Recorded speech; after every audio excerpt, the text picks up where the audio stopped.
Professor Keth Vallon adjusted his teaching membrane for the third time in as many minutes, a nervous habit that betrayed his growing unease.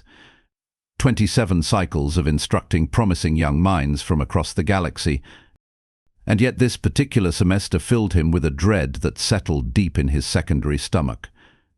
The reason sat in the front row. Maya Torres, a human, a Deathworlder, and apparently, according to her academic records, brilliant enough to qualify for the advanced xenobiology program at Centauri Prime University. Keth Vallon still couldn't believe the admissions board had approved her application. Then again, bureaucrats rarely understood the practical implications of their decisions. Today we examine the respiratory systems of Class 7 atmospheric processors, Keth Vallon announced, his voice carrying the authority of someone who had never been contradicted. Well, almost never. These delicate organisms require precise environmental conditions to survive. Maya raised her hand. Again, Keth Vallon's eye stalks drooped slightly. The human had already asked 17 questions this lecture, each one more irritating than the last. Her queries weren't incorrect, mind you, which somehow made them worse. She possessed this annoying habit of pointing out inconsistencies in the standard textbook explanations.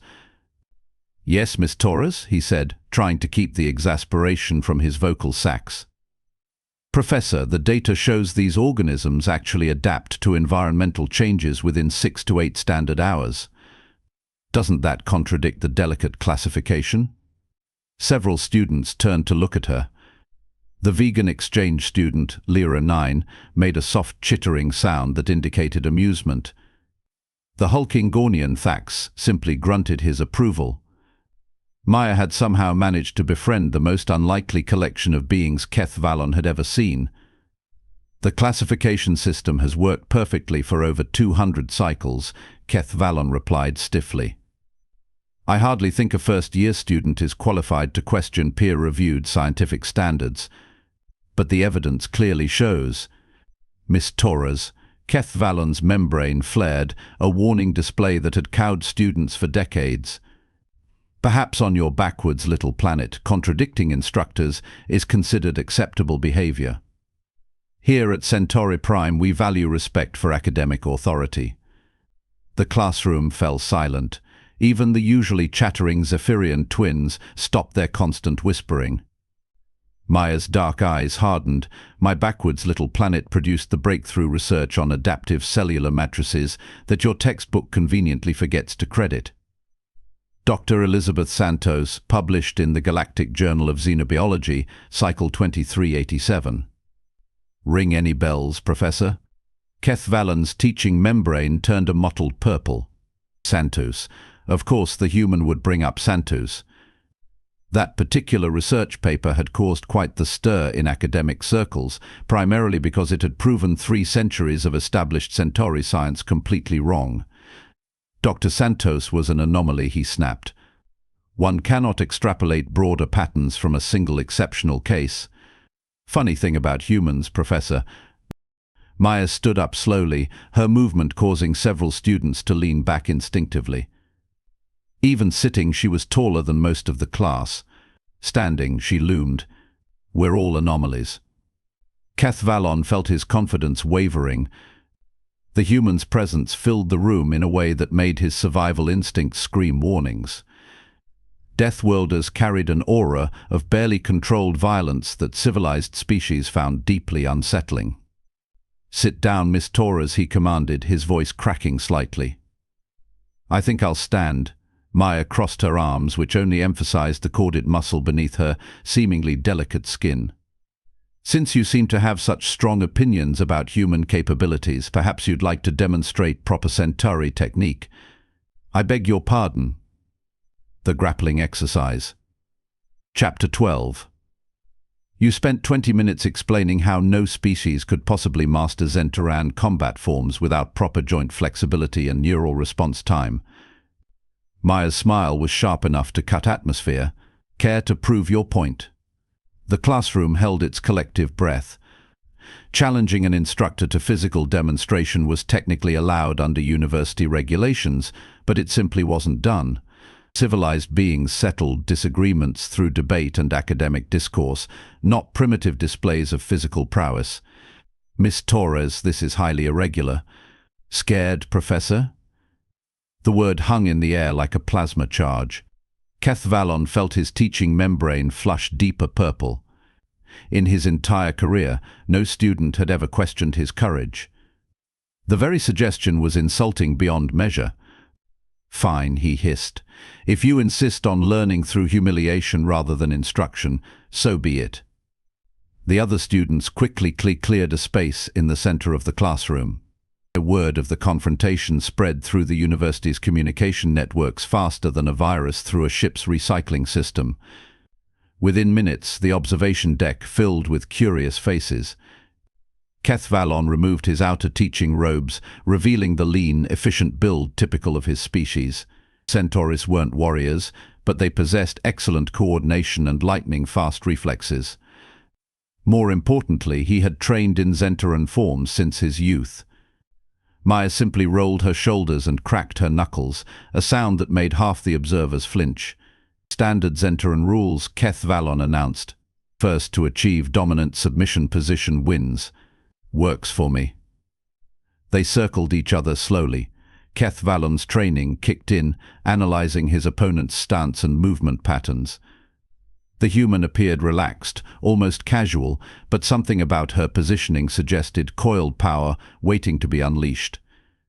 He struck first, a lightning-quick jab aimed at her shoulder nerve cluster.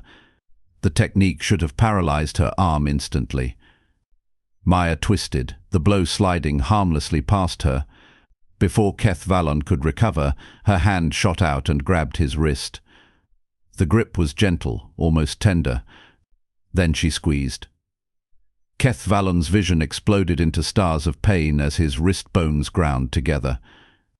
The human hadn't even applied full pressure, he realized with growing horror. This was just a warning. Yield, Maya said quietly. Never, he gasped, trying to pull free. Your choice. Maya shifted her weight and twisted. Keth Vallon found himself flying through the air with an ease that defied physics. He landed hard on the reinforced classroom floor, his arm bent at an angle that made several observers cry out in sympathy. The snap echoed through the sudden silence like a gunshot. Keth Vallon lay there, staring at his broken arm in shock. The bone had snapped cleanly, the jagged ends visible beneath his mottled skin. In all his cycles of teaching, nothing had prepared him for this level of casual brutality.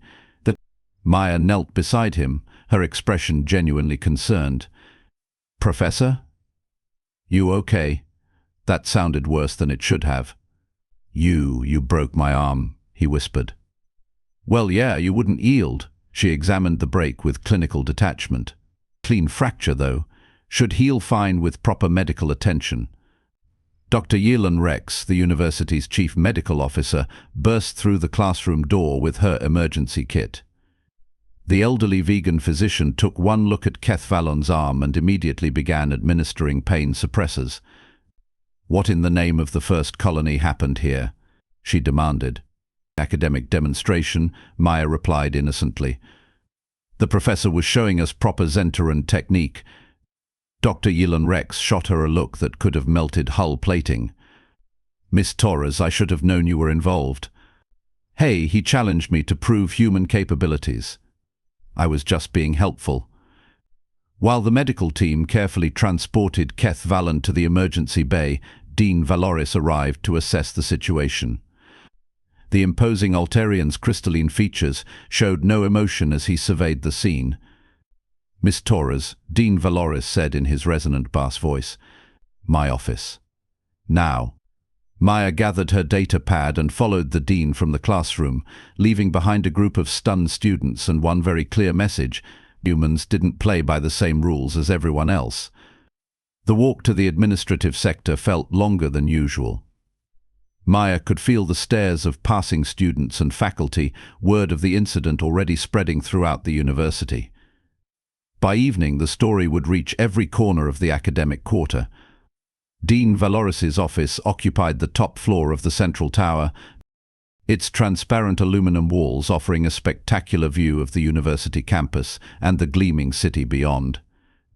The dean settled behind his massive desk, his crystalline fingers steepled as he regarded Maya with unreadable eyes. In 30 years as dean of this institution, he began slowly, I have never had a student break a professor's arm during a routine class demonstration. To be fair, sir, it wasn't exactly routine. No, I suppose it wasn't. Dean Valoris leaned back in his chair. Professor Keith Vallon has filed a formal complaint alleging assault and requesting your immediate expulsion. Maya felt her stomach drop. She had worked too hard to get here, sacrificed too much to let it end over one moment of wounded pride. Dean Valoris, with respect, the professor challenged me to demonstrate combat techniques. University regulations clearly state that students have the right to defend academic positions through approved methods. Approved methods typically don't result in broken bones, Miss Torres. The Zenteran forms taught in the curriculum specifically include submission holds and joint manipulation. I used exactly the techniques outlined in the standard textbook.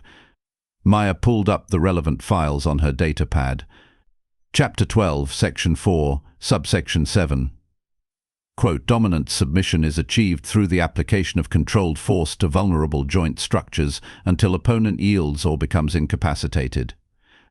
Dean Valoris studied the regulation for several long moments. You're technically correct, Miss Torres. However, the spirit of academic discourse generally assumes participants will show appropriate restraint. Professor Keith Vallon didn't show restraint when he insulted my planet and my species in front of the entire class, Maya replied, her voice hardening. He made it personal when he decided to use me as an example of primitive thinking. So you decided to make an example of him in return. I decided to prove his assumptions wrong. Dean Valoris was quiet for a long time, his crystalline features reflecting the afternoon sunlight streaming through the windows. Finally he spoke. Miss Torres, you present me with a unique problem. Technically, you violated no university regulations. Professor Keith Vallon did indeed initiate the physical challenge, and university policy allows students to respond to such challenges. However, the degree of force you employed far exceeded what any reasonable observer would consider appropriate for an academic setting. Maya opened her mouth to respond, but Dean Valoris held up a hand. However, he continued, I've also reviewed Professor Keith Vallon's conduct during today's lecture. His comments regarding human intelligence and Earth's scientific contributions were inappropriate and unprofessional. Furthermore, his challenge was clearly motivated by wounded pride rather than academic purpose. The dean stood and walked to the window, gazing out at the campus below. Tell me, Miss Torres, what do you hope to accomplish during your time at this university? I want to study xenobiology, sir. Specifically, I want to research adaptive cellular structures in extreme environments. Earth has unique conditions that produce organisms with remarkable survival capabilities. I believe studying these adaptations could lead to breakthroughs in medical treatment and environmental engineering. And you believe this research requires you to physically dominate your professors? No, sir, but I also won't be treated as a primitive savage who stumbled into a classroom by accident. Maya's voice carried a steel that made Dean Valoris turn to face her. Humans didn't fight their way off a death world just to bow and scrape before every academic with a superiority complex. Dean Valoris returned to his desk and activated his communication system. Dr. Yilan Rex, what is Professor Keith Vallon's medical status? The doctor's voice crackled through the speakers. Clean break, as Miss Torres indicated. He'll be in medical bay overnight for bone regeneration therapy. Full recovery expected within 2 standard days, and his psychological state, bruised ego more than anything else. He's demanding to file charges and have the human expelled immediately. Dean Valoris glanced at Maya. Thank you, Doctor. Please keep me informed of his recovery progress. He closed the communication link and leaned back in his chair. Miss Torres, I'm going to make a decision that will likely displease both you and Professor Keith Vallon. Maya braced herself for expulsion. You will write a formal apology to Professor Keth Vallon for the excessive force used during the demonstration. You will also attend anger management counseling with Dr. Hirim Nal in the Psychological Services Department. Relief flooded through Maya's chest. Yes, sir, I can do that. I'm not finished. Dean Valoris's expression grew stern. Professor Keth Vallon will also write a formal apology for his inappropriate comments regarding human intelligence and Earth's scientific contributions. He will furthermore attend sensitivity training regarding species diversity and academic respect. Maya blinked in surprise. You're disciplining both of us. Miss Torres, this university prides itself on fostering an environment where beings from hundreds of different worlds can study together peacefully. That requires mutual respect and understanding from all parties. Professor Keth Vallon's prejudice was inappropriate, but your response was disproportionate. The dean stood, indicating the meeting was over. You're both adults, presumably capable of learning from your mistakes. Don't prove me wrong. Maya gathered her things and headed for the door. As she reached for the handle, Dean Valoris spoke again. Miss Torres, for what it's worth, your research proposal shows considerable promise. Don't let pride destroy your academic future. No, sir. Thank you, sir. Maya left the administrative building with mixed feelings. She had avoided expulsion, but the incident would follow her throughout her time at the university. More concerning was the realization that she had genuinely lost control for a moment. The professor's arrogance had triggered something primal, something that reminded her why humans were feared throughout the galaxy. As she walked across the campus quad, she noticed other students giving her a wide berth. Word had spread quickly, and her reputation was already shifting from promising xenobiology student to dangerous Deathworlder. Lyra 9 approached hesitantly, her chittering reduced to nervous whispers. Maya, are you okay? Everyone's talking about what happened. I'm fine, Lyra. Just a little misunderstanding with the professor. You broke his arm. He challenged me to prove human capabilities. I was just being thorough. Thax emerged from behind a nearby sculpture, his massive form making other students scatter.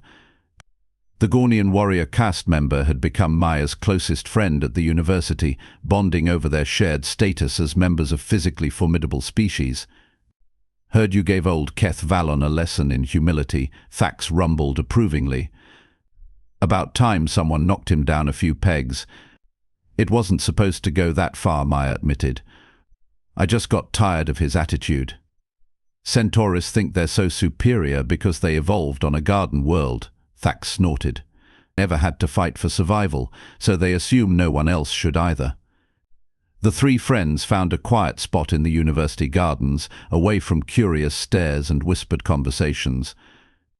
Maya appreciated having allies who understood the complexities of being a physical species in an academic environment. The dean wants me to write an apology, Maya said, settling onto a bench designed for smaller species. And attend anger management counseling. Could have been worse, Lyra observed. He could have expelled you. Yeah, but now everyone's going to see me as the violent human who can't control herself. That's not exactly the reputation I wanted to build. Thax laughed, a sound like grinding stone. Maya, you're a human from Earth. Everyone already expected you to be violent. At least now they respect you. And respect through fear isn't real respect, Thax. Sometimes it's the only kind available, the Gornian replied seriously. Better than being dismissed as weak. As the afternoon wore on, Maya found herself thinking about Dean Valoris's words. She had come to Centauri Prime University to prove that humans could excel in academic pursuits, not just warfare and survival. Today's incident had set that goal back considerably. But maybe, just maybe, it had also established something equally important: humans wouldn't be pushed around, not even in the most civilized settings in the galaxy. The question was whether that lesson would help or hurt her in the long run. 3 weeks later, Keth Vallon returned to his classroom with a regenerated arm and a substantially diminished ego.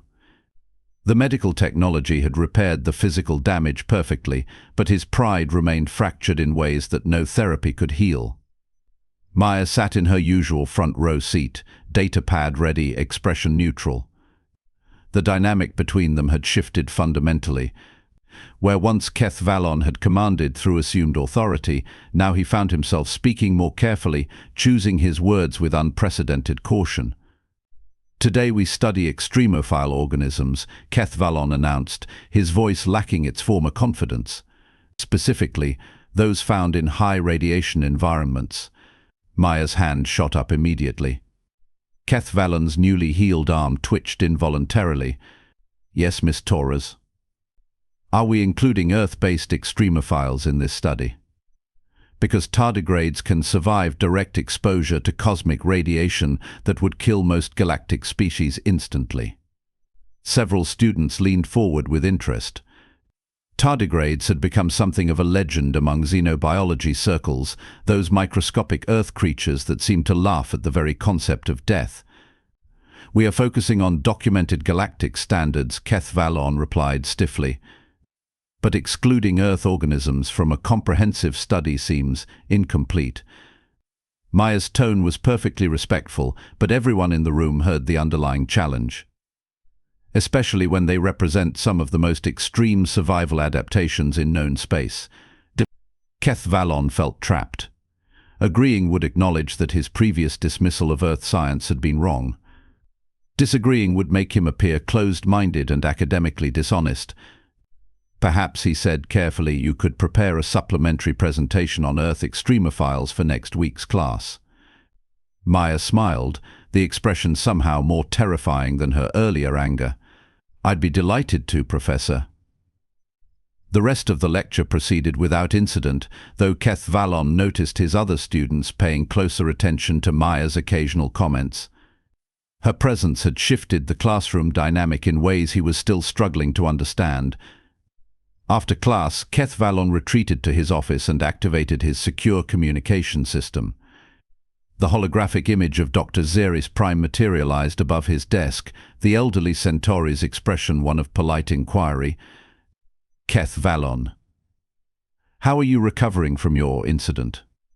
"Physically, I'm fine," Keth Vallon replied. "Professionally, I'm concerned." "Oh? Whoa."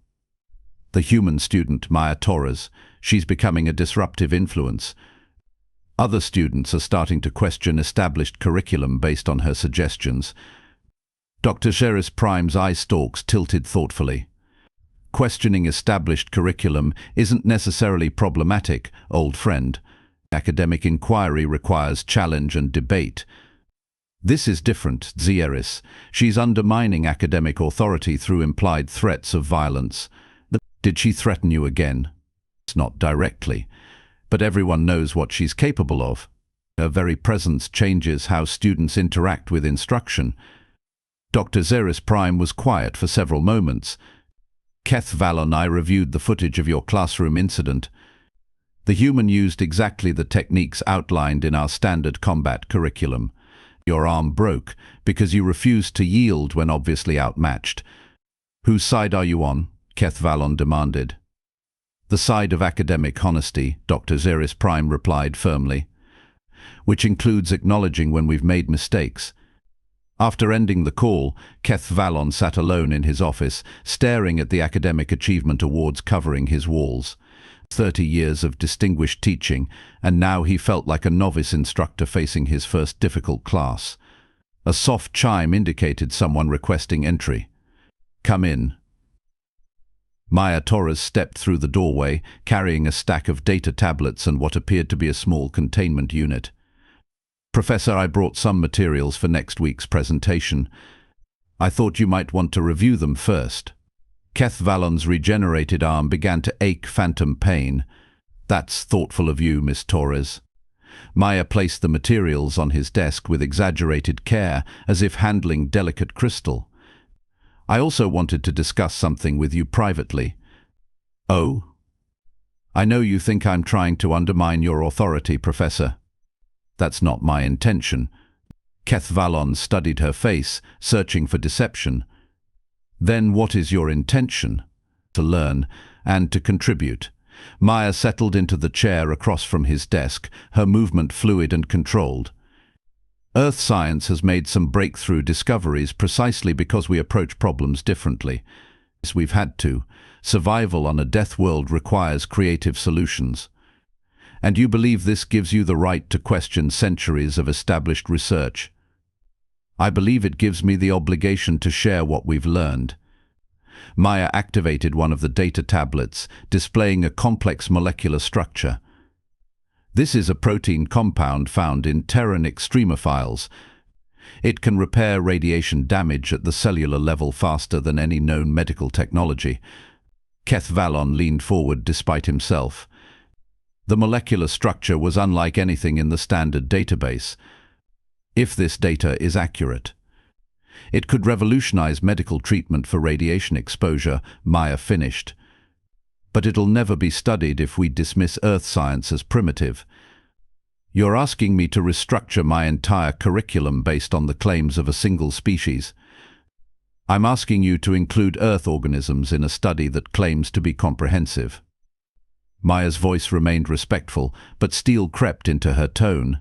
Academic honesty, Professor. Your words.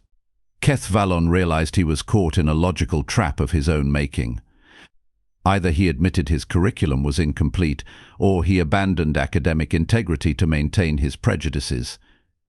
What exactly are you proposing, Miss Torres? A joint research project. Your expertise in galactic xenobiology, combined with Earth's extremophile research. We study radiation resistance across multiple species, including Terran organisms. Real science, not political posturing. The proposal was elegant in its simplicity.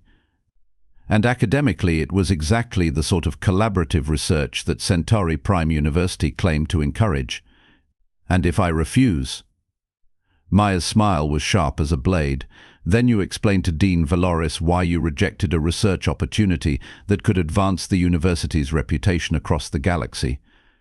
Keth Vallon felt another phantom ache in his arm. The human had learned to fight with more than just physical force. Very well, Miss Torres. We'll discuss the parameters of this collaboration. 2 months later, their joint research had attracted attention from across the academic sector. The preliminary results showed that Earth extremophiles possessed survival capabilities that challenged fundamental assumptions about biological limitations. Keth Vallon found himself in the unusual position of defending human research to skeptical colleagues. The transformation wasn't comfortable, but the data was undeniable. The Terran tardigrade can survive in the vacuum of space for over 10 standard days, he explained to a gathering of senior faculty. No known galactic organism approaches that level of environmental resistance. Dr. Hirix Vol, the department head, shifted uncomfortably. Surely these are isolated cases, not representative of broader patterns. Actually, Maya interjected from her position at the presentation display. We've identified 17 distinct Terran species with extreme survival capabilities that exceed galactic standards. She activated a holographic chart showing comparative survival data. The Earth organisms occupied the extreme end of every scale. How is this possible? Dr. Hirix Vol asked. Evolutionary pressure, Maya replied. Earth is what you call a death world for good reason. The only organisms capable of surviving extreme conditions could evolve there. What you see as primitive we see as highly specialized. Professor Keth Vallon watched his colleagues struggle with the implications. For centuries, galactic science had dismissed Deathworld species as evolutionary dead ends, too aggressive and unstable for civilized society. Miss Torres raises valid points, Keth Vallon said, surprising himself with his defense of human research. Perhaps it's time we reconsidered our assumptions about Deathworld evolution. The room fell silent. Keth Vallon's reputation for conservative academic positions was well known. His public support for human science carried significant weight. The research proposal before you, Maya continued, requests funding for a comprehensive study of Deathworld organisms across multiple systems. Not just Earth, but all high-stress evolutionary environments. Dr. Hirix Vol studied the proposal carefully. The resource requirements are substantial. So are the potential applications, Keth Vallon replied. Medical treatments, environmental engineering, even space exploration could benefit from understanding extreme survival adaptations. After 2 hours of debate, the faculty committee approved the research proposal by a narrow margin. Maya Torres would lead the Deathworld Studies Division, with Professor Keth Vallon serving as senior advisor. As the meeting concluded, Dr. Herix Vol approached them privately. "Congratulations on your successful proposal," he said formally. Then, more quietly, "Keth Vallon, I never thought I'd see you championing human science." "Neither did I," Keth Vallon admitted. But evidence has a way of changing perspectives. 6 months later, the Deathworld Studies program had become one of the university's most prestigious research divisions. Maya's team had attracted brilliant minds from across the galaxy, all eager to study the extreme adaptations found on hostile worlds.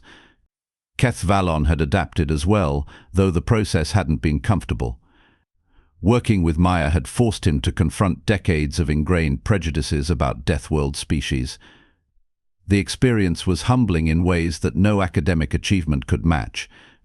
"Professor," Maya said, entering his office with her usual confident stride, "the latest data from the Gordonian research station just came through." She placed a data tablet on his desk, the screen showing molecular structures that defied conventional understanding. "The organisms they discovered in the volcanic vents show protein folding patterns similar to Earth extremophiles," Maya continued. "It suggests that extreme environments produce similar evolutionary solutions across different star systems." Keth Vallon studied the data with growing excitement. This could validate the unified theory of stress response evolution. It could, but we'll need more data points to be certain. They worked together for several hours, analyzing the results and planning follow-up studies.